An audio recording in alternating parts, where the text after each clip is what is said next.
turebye amashuri yisumbuye uburyo akora muri iki cyiciro cya kabiri, tukareba uburyo abana barangije iyo bagiye muri kaminuza ibyo biga uko biga.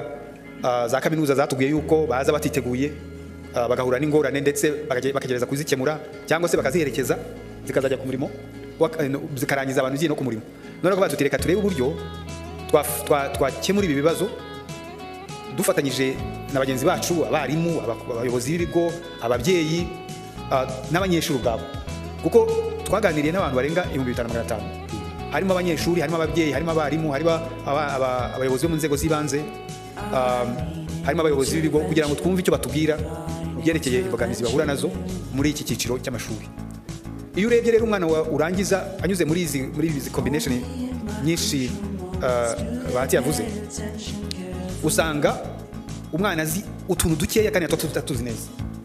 Rero uwo mwana ntabwo ari rounded up, kugira ngo bafite ubumenyi n'ubushobozi buhagije, noneho najya guhitamo icyo aziga muri kaminuza cyangwa se icyo azakora mu kazi, aba afite amahitamo koko. Kugira ngo Raymond yigeze kubikomoza avuga ati iyo baje usanga afite akantu kamwe ashobora kwiga atari tubiri. Tukavuga rero ntabwo ari ariko twari kwiga gutegura abanyeshuri.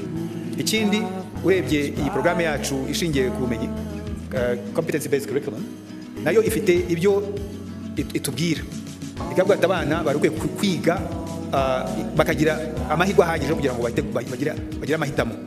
Rero wareba ibyo ngibyo ukagereka ku byo bagenzi bacu baganiriyeho mbere, bavuga kwerekana ko hari n'imirenge ifite combination imwe, ugasanga hari imirenge 23 idafite combination imwe ya siyanse, ugasanga hari ikibazo gigomba gukemuka.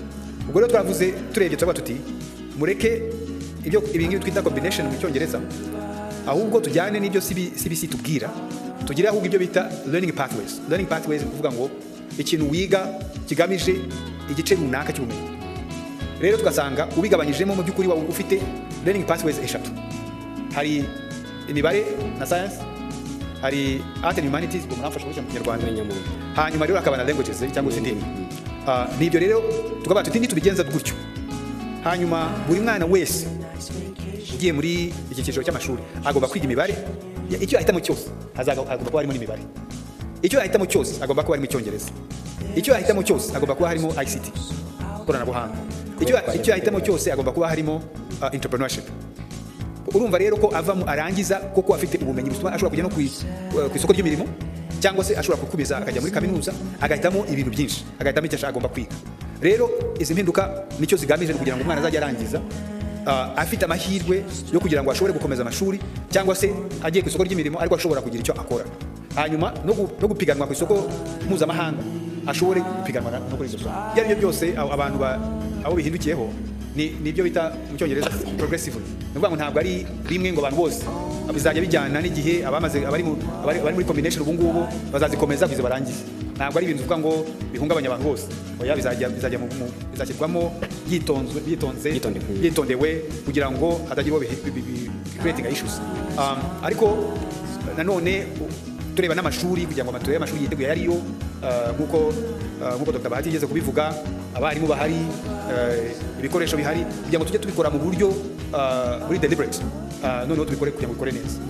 Ariko uko tuzajya tubikora ariko tuzakomeza ibi biganiro, nta muntu bizatungura, tubiganiraho twakira ibitekerezo, tuvugana n'amashuri kugira ngo bijyeho mu buryo bushobotse nako, noneho bikorwe neza abana